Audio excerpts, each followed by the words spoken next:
Donc, c'est mieux, quoi. Donc, il y a une activité particulière qui est là. Essayez de faire ça. Donc, attendez, je vais vous montrer ça.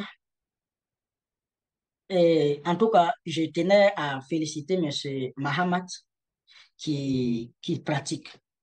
À tout moment, tous les jours, il pratique et puis m'envoie les travaux. Et vous savez, quand vous pratiquez comme cela, moi, je suis passé par là. Donc, quand je vois quelqu'un qui va arriver facilement, et je sais. Façon, il travaille, je suis sûr et certain que c'est juste une question de temps.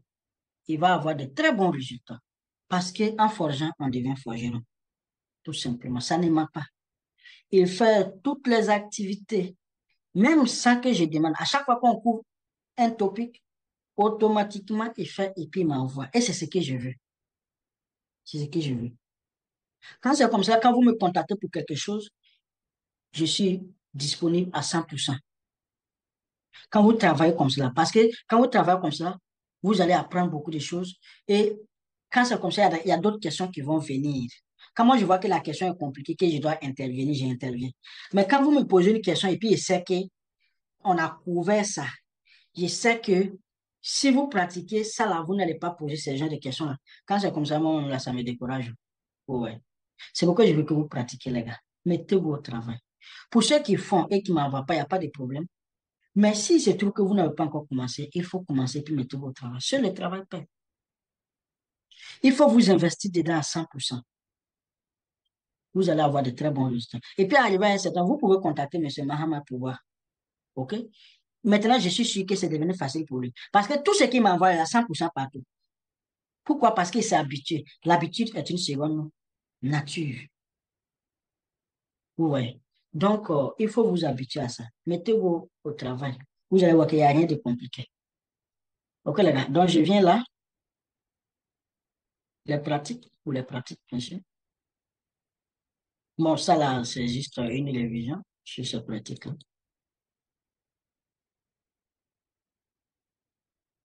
Non, c'est dans pratique. Donc, allez-y dans activité, module 2. Donc, voilà. C'est chapitre 14. OK? Donc, vous voyez qu'on a pratiquement fini le module 2. Chapitre 14. La séance prochaine, on va finir le module 2. La séance, je pense qu'on a cours, je ne sais pas, lundi ou mardi. Lundi, on va finir le module 2. Et puis, on a cours mercredi, non? Comment je ne sais pas. C'est que si il nous laisse une seule séance pour finir le module 2 et puis on va attaquer le module 3, la séance qui va suivre. OK? Donc, pour voir, si vous venez ici, nous avons une seule activité qui est là. Donc, vous venez, vous faites ça, tout simplement. Vous téléchargez et puis vous faites. OK? Donc, j'ai déjà expliqué ça plusieurs fois, comment vous pouvez travailler. Donc, faites-le. Et puis voilà. Donc, après ça, vous allez voir, à partir de la séance prochaine, on va maintenant commencer la configuration du routage statique. Et nous, sur le test continue, il nous laisse un peu de temps. Donc, faites ça et puis check. Tableau de routage. Donc, on revient encore sur le tableau de routage. Tout à l'heure, j'ai parlé du tableau de routage.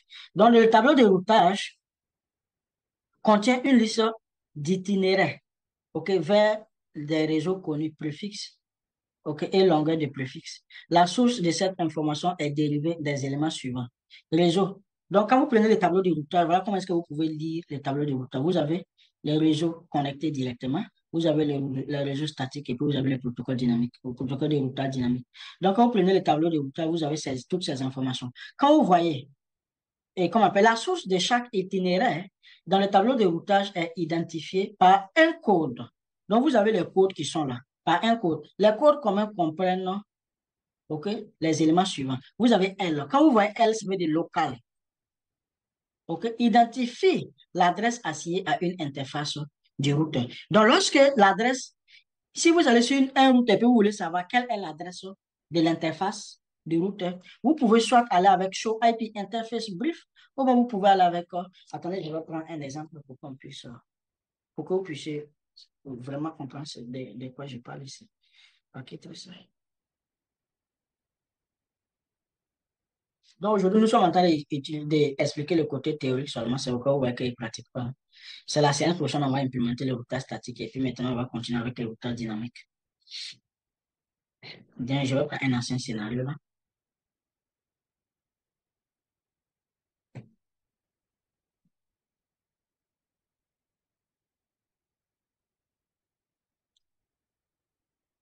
Donc, là, voici un ancien scénario qui est là. Ah, ça n'a pas été configuré entièrement, hein. Attendez, je vais prendre un autre scénario.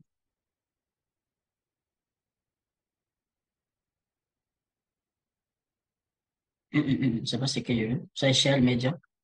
Je prends normal OSPF. Ok, ça c'est bon. Donc, je viens dans le tableau de routage de ce routeur et puis je vous montre là. Donc, la commande c'est show IP route. Show IP route, pardon. Et puis, c'est le tableau qui est là, hein. Donc, vous pouvez voir les tableaux ici. Donc, nous avons les indicateurs. Les codes là sont déjà donnés là. Vous voyez, on vous donne même we are giving some guides here so that you can refer to those guides to identify whatever the code you can see here. Vous voyez. Donc, ici, nous avons, par exemple, L, ça veut dire local. Lorsque le réseau est local à cette interface, vous allez voir. Regardez ici. Vous avez ici L. Regardez ici L, 10.1. Ça veut dire qu'il est directement connecté à l'interface du routeur gigabyte 0/0. OK? L'interface du routeur gigabyte 0/0. Et si on vient sur le routeur ici, vous allez voir ici, gigabyte 0/0. Regardez ici. Et c'est quoi ici? 10.1. Donc, vous pouvez voir l'adresse de l'interface de cette manière-là. Ou bien vous pouvez également voir ça en allant tout simplement avec show IP interface brief. Et ici, vous allez voir, regardez ici, gigabyte 0/0. Et ici, vous pouvez voir. OK? C'est simple, non, les gars? Donc, c'est deux façons de voir ça, deux façons différentes. Vous pouvez identifier ça à partir du tableau de routage en regardant le tableau de routage. Mais ça, c'est lorsque vous comprenez le tableau de routage. Si vous ne comprenez pas le tableau de routage, vous regardez ça de cette façon. Mais Dieu merci, vous êtes là pour étudier les réseaux. Donc, tout le monde doit comprendre le tableau de routage. Et c'est d'ailleurs ce que nous allons décortiquer maintenant. Donc, quand vous regardez les codes au niveau du tableau de routage, vous avez les codes pour différentes options. Lorsqu'il s'agit d'un réseau local qui est connecté à l'interface en question, vous allez voir L. Et regardez ici dans le tableau de routage, vous avez L ici. C'est local. Si vous voyez C, ça veut dire que c'est un réseau qui est connecté à c'est un réseau direct, en fait, qui est local également. Un réseau directement connecté à ce routeur en question. Vous voyez C ici, et vous voyez ici, OK, 10.0. Vous pouvez voir ici l'index ici, l'index 10.0 ici, /24. On dit quoi? It is directly connected. Directly connected. Et puis nous avons une interface loopback. Pour le moment, vous ne savez pas ce que ça, on va arriver sur ça très bientôt. OK, mais it is directly connected. Vous pouvez voir ici. Le réseau 10. Si vous voyez ici encore C, 10, OK, directly connected. Si vous venez ici encore, le 30, directly connected. Vous voyez les gars. 10, directly connected, 30, directly connected, ainsi de suite. Donc, je reviens là. OK. Vous pouvez voir, ça continue, le tableau est un peu costaud. Donc, vous, partout où vous voyez C, ça veut dire direct. Donc, vous avez 10, vous avez 30, vous avez 20 également directly connected. OK? Vous avez également 70 directly connected. Vous pouvez voir les schémas ici. Donc, vous avez celui-là, c'est 70. Ici, c'est 10, 20, 30, 70. Donc, il y a 4 directly connected. Donc, quand vous regardez dans le tableau de routage, vous allez trouver qu'il y a 14 réseaux directly connected. Partout où vous voyez C, regardez, on a un C ici, un C ici, un C ici, un C ici. Donc, on dit 5 ici. Un instant, je vais voir ici. 1, 2, 3, 4. Attendez, je vais le voir ici. C ici. 10. Ok, ça c'est le même. Ok, ça c'est le même, c'est les mêmes 10 là. On a C ici, le 20. C ici, le 30. C ici, le 70. Donc, voici les 4 réseaux directement connectés. Donc, quand vous voyez, et comment on appelle L, ça veut dire local, un réseau local, vous pouvez voir. Après le C, vous allez toujours voir L. Parce que le C qui est directement connecté, il y a la parcelle qui est là. Par exemple, le C directement connecté, c'est 10.1 ici, c'est 10.0. Et la première adresse qui est directement connectée, c'est 10.1. Et vous voyez, c'est L ici. Maintenant, vous avez le code S. Lorsque c'est un routage statique qui est configuré, vous allez voir dans le tableau de routage l'indicateur S qui veut dire tout ce que le réseau. Le protocole implémenté ici est le routage statique. Maintenant, si c'est le protocole de routage dynamique qui a été implémenté, vous avez R qui est là. R, ça veut dire RIP, Router Information Protocol. Mais ici, vous voyez qu'il n'y a pas R parce que ce n'est pas RIP qui a été implémenté. Si c'est BGP, si c'est M, vous allez voir M. Si c'est BGP, vous allez voir B. Si c'est D, si c'est AIGRP, vous allez voir D. Si c'est Extended AIGRP, c'est qu'est-ce qu'on va couvrir ces options-là au niveau de CCNP. OK? Si c'est OSPF, vous allez voir O. Regardez ici dans le tableau ici. Est-ce que vous ne voyez pas O quelque part? Vous voyez O ici, ça veut dire tout simplement que c'est un protocole de routage OSPF, Open Source Path qui a été implémenté. Donc, vous allez voir dans le tableau de routage O, O, O, O, O. Regardez ici.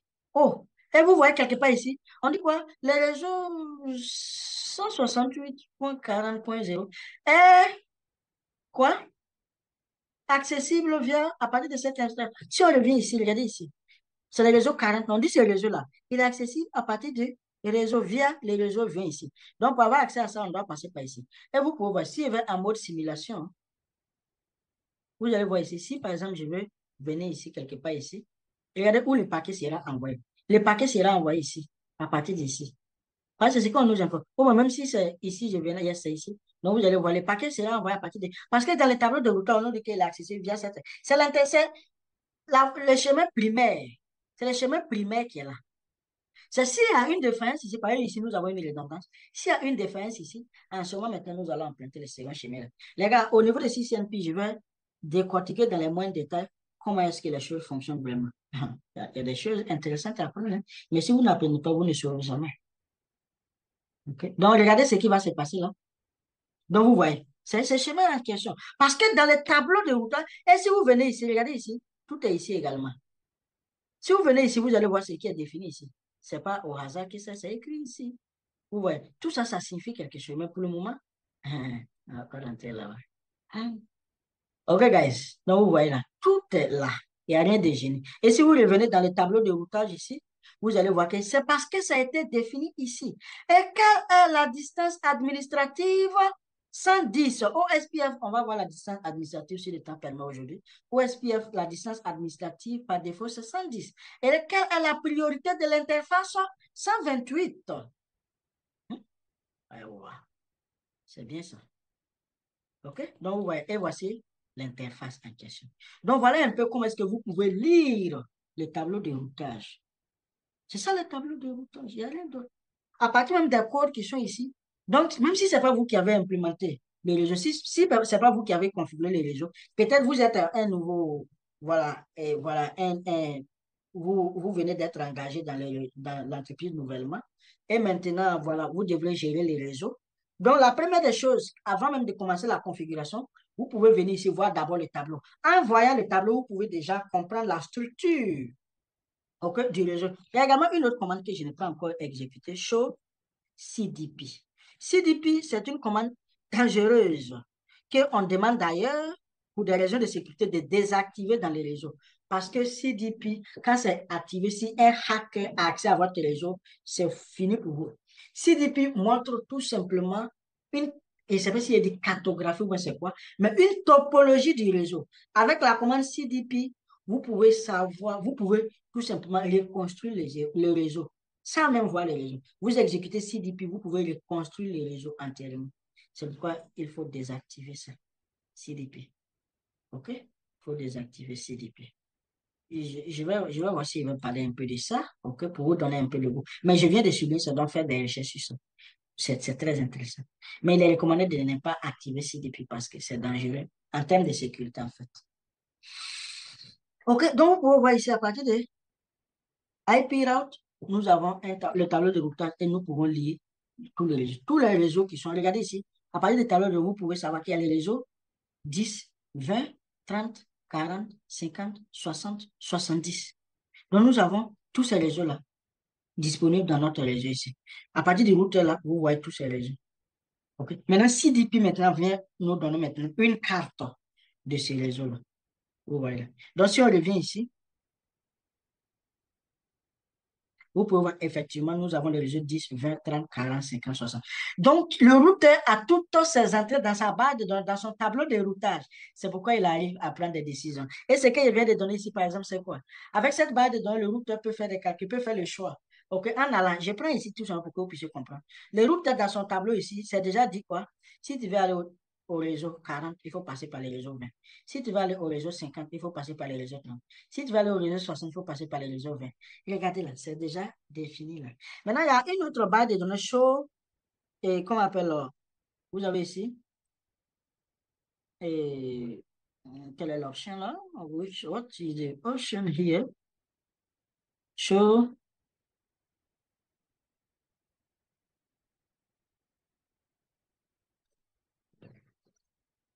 c'est quoi là? Show OS, OSP.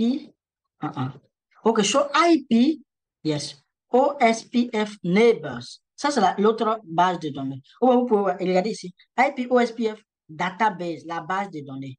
Neighbors, virtual links, interfaces, interface. Donc, si vous voulez voir la base de données, database, et puis vous pouvez voir ici la base de données. Rien n'est fait au hasard. Agent, link count. Regardez ici. Tout à l'heure, je vous parlais de link, et qu'on appelle, truc normal, on ne va pas rentrer dans ça, mais vous pouvez voir link ID. OK? Advertisement. Et puis, vous avez neighbors. On va arriver sur ça très bientôt. Et puis, ici, vous pouvez voir le voisinage. Priority, 0. Full, state, full. Full DR, full BDR, ainsi de suite. Tout ça, ça signifie quelque chose. Mais il faut apprendre pour connaître. OK, on continue. Non, ça, c'est la base de données. Pour le moment, ce qui nous intéresse, c'est ça là. Sur IP route. C'est ça qui nous intéresse pour le moment. Le reste, là, on va couvrir ça avec le temps. Même au niveau des commutateurs, il y a beaucoup de choses, je n'ai pas parlé avec vos commutateurs, parce que ça ne vous concerne pas pour le moment. Même le spanning tree qu'on a couvert là, on n'a pas couvert 20% même des spanning tree. Il reste des 80% à couvrir ça au niveau des 6NP. Il y a déjà couvert ça au niveau avec la vague des 6NP. Et aujourd'hui, on va terminer avec ça. OK? Il y a beaucoup de choses à apprendre, mais si vous apprenez, vous les saurez. Si vous n'apprenez pas, vous ne les saurez pas. Bon, si moi aussi, je vais aller comme cela, on ne va jamais finir, donc on va continuer. Maintenant, dans les tableaux, vous avez également, si vous voyez l'astérisque, le symbole astérisque, ça veut dire tout simplement default candidate. C'est le routage par défaut. OK? Le routage par défaut. Ici, est-ce que nous avons configuré un routage par défaut ici? On n'a pas configuré de routage par défaut. Si on avait configuré le routage par défaut, vous allez voir astérisque. OK? Ça indique tout simplement le routage par défaut. OK? Good. Donc, voilà. Je pense que c'est OK maintenant au niveau du tableau de routage. On va continuer. Maintenant, c'est quoi le routage statique? Wow. Je suis fatigué, là. Attendez, je vais boire de l'eau, là.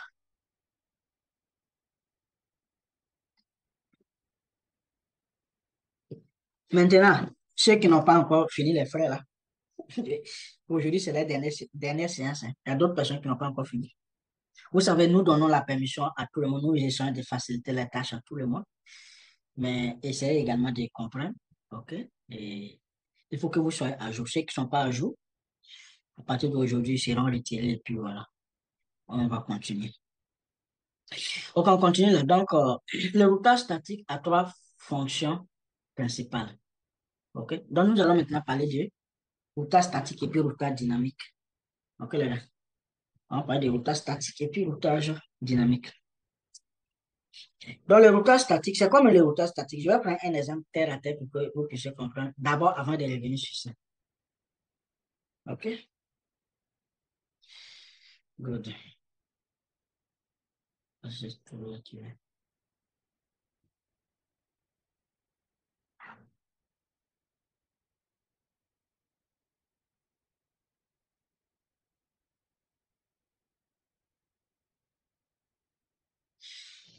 OK? Et vous avez un réseau qui est là. Suivez bien.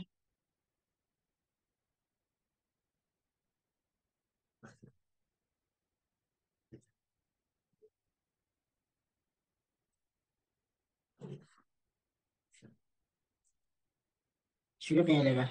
Si vous comprenez ce qu'elle fait, là, c'est fini comme ça. L'implémentation, c'est facile. Vous avez un commutateur qui est là. Vous avez un autre commutateur qui est là. Vous pouvez également avoir un autre commutateur ici après le problème. OK? Donc, nous avons comme développeur A, B, C, D, E, F, G, H. Donc, nous avons quel est le réseau ici? 10.0, 20.0, 30.0, 40.0, 50.0, 60.0, 70.0, 80.0, 90.0, 100.0, OK? 110.0, Et puis, nous avons 120.0. Donc, au total, nous avons combien de réseaux ici? 12 réseaux. Donc, à partir de ce qu'on vient de voir, à partir du tableau de routage qui est là, que nous venons de voir, donc, vous pouvez vous attendre à ce que tous les 20, tous les 12 réseaux soient ici. Parce que le tableau de routage contient toutes les destinations du réseau connu. Si un routeur ne connaît pas un réseau, si un routeur n'a pas de réseau dans son tableau de routage ici, le routeur en question va envoyer les paquets au candidat par défaut. C'est très important. Le routeur va envoyer le paquet au candidat par défaut. Donc, si vous n'avez pas configuré des candidats par défaut, là maintenant, le routeur va tout simplement rejeter le paquet. Voilà comment est-ce que le routeur va procéder. C'est pourquoi il est important dans les réseaux, si vous savez que vous devrez avoir accès à Internet, vous devrez toujours configurer un candidat par défaut. Parce que les destinations d'Internet ne sont pas connues par le routeur local. Ouais. Donc, il faut configurer un candidat par défaut. Maintenant, regardez ici. Nous avons combien de réseaux normalement ici? Ces réseaux, nous avons combien 1, 2, 3, 4, 5, 6. Nous avons seulement 6 réseaux. Mais regardez comment est-ce que le tableau de routage est costaud. Ça a été construit automatiquement parce que nous avons utilisé un protocole de routage dynamique. Je viens sur la différence tout à l'heure. Un protocole de routage dynamique. Maintenant, ici, il est question du protocole de routage statique. C'est quoi le protocole de routage statique? Le protocole de routage statique, lorsque nous voulons implémenter le protocole de routage statique, comme le nom l'indique, nous devrons construire le tableau de routage par nous-mêmes. Nous faisons le travail à la place du routeur. Voici ce que c'est que le protocole de routage statique. Qu'est-ce que cela veut dire? Cela veut dire tout simplement que vous, en tant qu'administrateur, vous devrez construire ce tableau de routage vous-même. C'est-à-dire, vous allez sur le routeur et puis vous construisez le tableau de routeur. Vous dites au routeur, si tu veux avoir accès, regardez ici, vous allez venir ici, vous allez dire au routeur, si tu veux avoir accès au réseau 40, il faut passer par le réseau 20 à partir de l'interface 0/1/0. Si tu veux avoir accès au réseau 50, il faut passer par le réseau 30 à partir de l'interface 0/1/1 sur serial 0/1/1/1.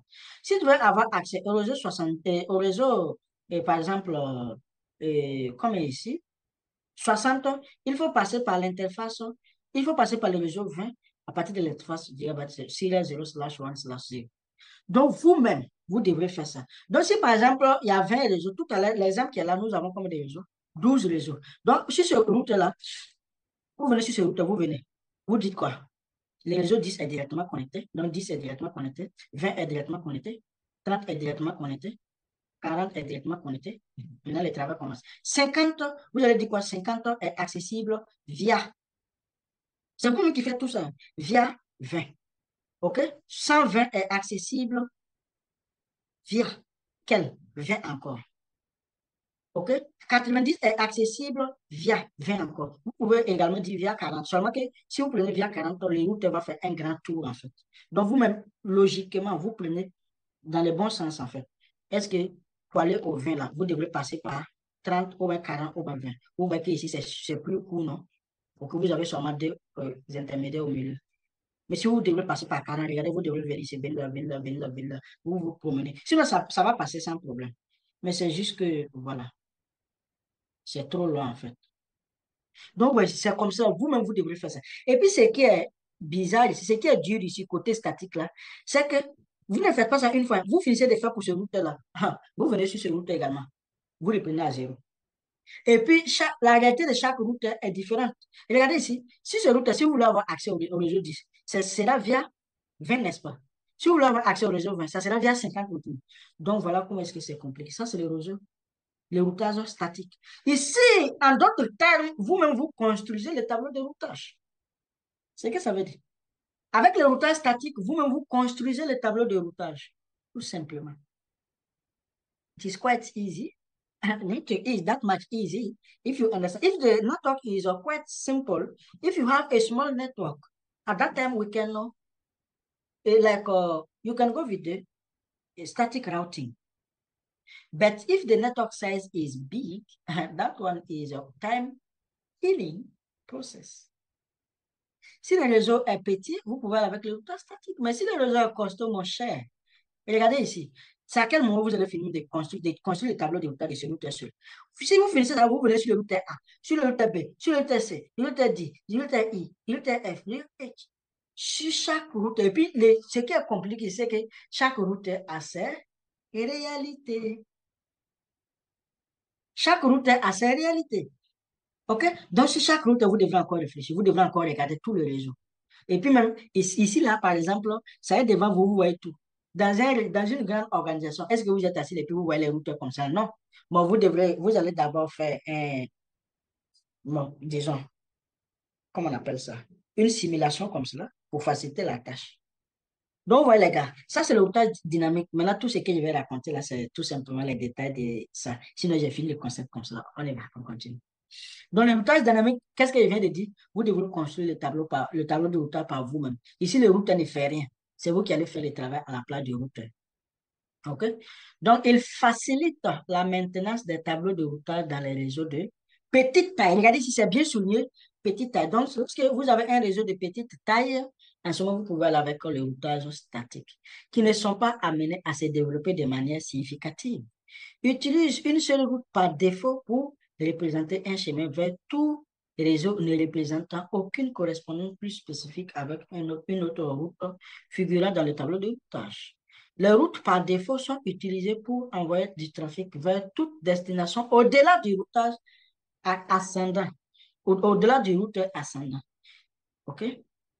Donc, si par exemple, il y a des trafics qui vont au-delà de ça, vous pouvez tout aller avec le routage statique. Sur le routage par défaut, pardon. Il assure le routage entre les routeurs d'extrémité. Un réseau d'extrémité est un réseau accessible par une seule route et le routeur a un seul voisin. OK. Donc, pour le moment, on s'arrête là avec le routage statique. Nous ne sommes pas là pour implémenter d'abord. Vous avez compris le concept maintenant. L'implémentation est facile. C'est la chose la plus facile, la configuration. Il faut juste ce matin, par exemple, au niveau de l'administration des serveurs, on a appris comment est-ce que vous pouvez, si par exemple vous oubliez le mot de passe du serveur, en tant qu'administrateur, comment vous pouvez réinitialiser le mot de passe? On a vu ça. Est-ce qu'au niveau de route, on a fait ça d'abord? On a couvert ça avec vous, la réinitialisation du mot de passe de route, si vous ouvrez de commutateur. Je ne sais pas si on a couvert ça. Les gars, est-ce qu'on a couvert ça? Allez-y, monsieur Ahmad.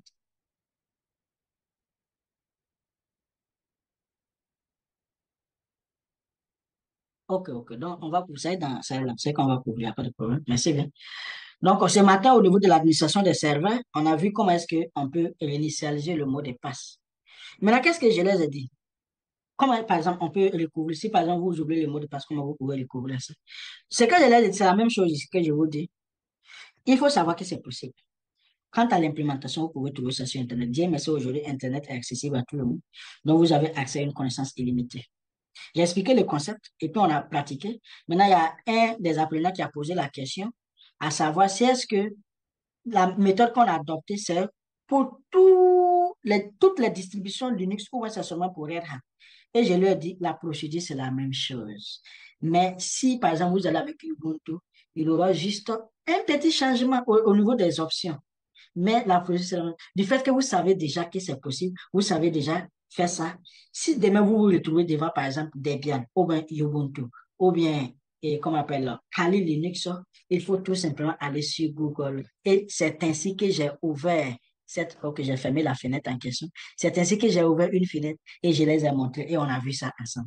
Donc, avec vous également, c'est la même chose. Je viens de vous expliquer le concept de protocole de routage statique. Quant à l'implémentation, vous venez ici, OK? Static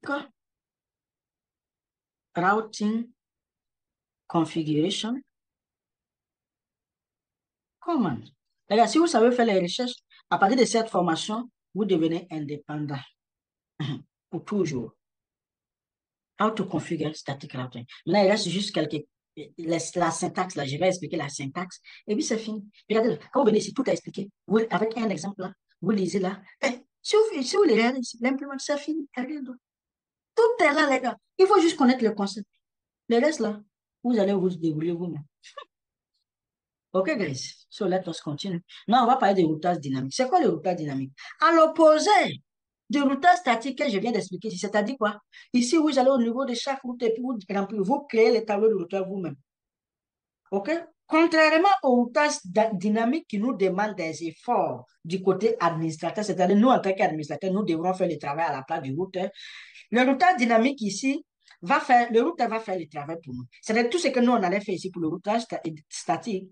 Avec le routage dynamique, nous n'avons pas besoin de faire ça. Nous allons tout simplement configurer les interfaces là, et puis on va activer. On va activer l'algorithme de routage dynamique. Et puis, l'algorithme va se charger de apprendre du réseau entier. Vous voyez comment c'est intéressant, les gars. L'algorithme, c'est-à-dire quoi? On est au niveau de ce routeur ici. Tout ce qui nous préoccupe, c'est la configuration de ces interfaces-là. Ça va comme un quatre réseaux. Et puis, on va activer le routage par si c'est RIP, ou bien si c'est OSPF, ou bien si c'est AIB, qu'on appelle AIDRP, ou bien ainsi de suite. On active ça, et puis le routeur maintenant, il va communiquer. Il y a des hello messages qui sont envoyés. Et les routeurs, qu'on appelle, je vais expliquer ça très bientôt, ok? Le moment va pas rentrer dedans. Mais ils vont communiquer entre eux, et puis ils vont mettre les barres de données à jour. Je prends juste un petit exemple ici. Vous allez voir. Donc, le routeur 1 est là, le routeur 2 est là. Donc, quand seront dans le même réseau, quand on va activer, par exemple, OSPF, qu'est-ce qu'ils vont faire? Ils vont communiquer entre eux. Il y a un paquet hello qui sera envoyé. Là, il va dire hello, je suis par exemple le 10.1. OK? Mais il va envoyer ça à une adresse de multidiffusion qui est, je ne vais pas rentrer dans ces détails-là pour le moment. Et ici, il va se présenter, il va dire que je suis 10.1. OK? Et celui-là, si celui-là est également besoin, et le protocole, lui aussi, il va envoyer un message, dit que moi, je suis le 20.1. Et ici, celui-là va dire que, OK, moi, voici la base de données que j'ai un instant, je vais bien faire ça.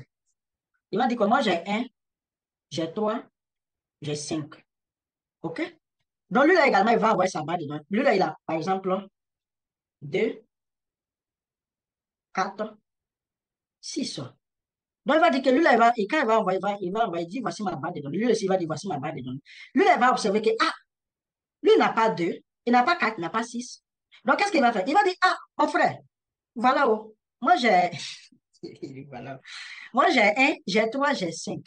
Mais je n'ai pas le deux. Je vois que toi, tu as deux, tu as quatre, tu as six. Moi, je n'ai pas ça. Est-ce que tu peux m'aider? Est-ce que tu peux m'aider pour que je puisse mettre ma base de données à jour?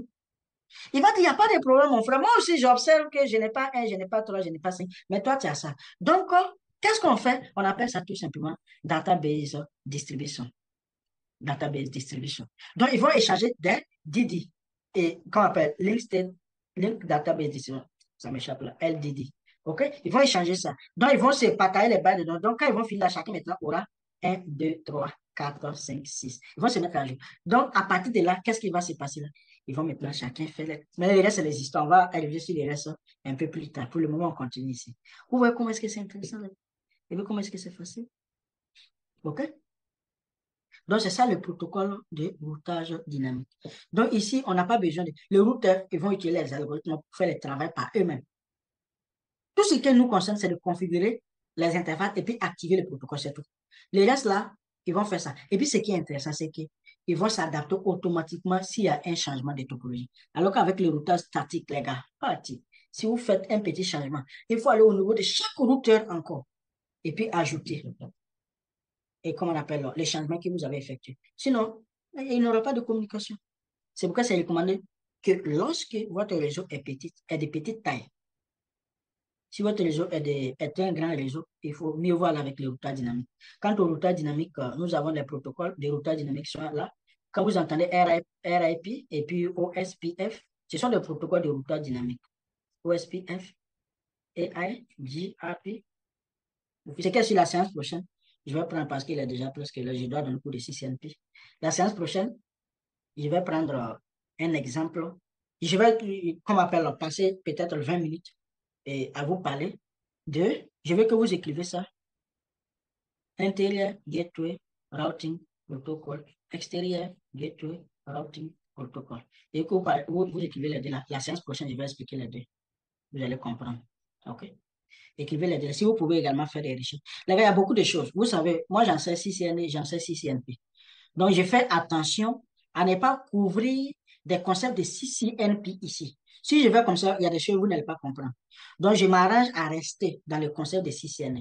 Mais si vous voulez vraiment la connaissance, les gars, no choice. You need to learn CCNP. Et puis, CCNP, ce n'est pas la limite. Il y a CCIE également qui est là. Mais vous-même, vous apprenez CCNA et puis vous vous arrêtez là. L'autre, lui, il apprend CCNA, il va apprendre CCNP, il va apprendre CCIE. Est-ce que vous pouvez vous arrêter devant cette personne? Vous allez vous incliner devant cette personne. C'est aussi simple que ça. Parce qu'il a imposé le respect. Donc, tout dépend de vous. Si vous voulez imposer ce respect-là, il faut faire les sacrifices. Ah, le succès a un prix, hein. Le respect également a un prix. Il faut mériter le respect. Donc, c'est à vous de vous mettre au travail et puis vous allez réussir. Si vous voulez le respect, il faut chercher le respect. On ne peut pas dormir pour avoir le respect. Donc, on va s'arrêter ici aujourd'hui, les gars. Et la séance prochaine, je vais continuer à partir d'ici ou tard par défaut. Je voulais finir ça aujourd'hui, malheureusement. Si je dis je vais continuer, je vais aller un peu vite et vous n'allez pas comprendre. Vous voyez, je prends beaucoup de temps. Ça prend beaucoup de temps parce que j'essaie vraiment de vous faire comprendre certaines choses.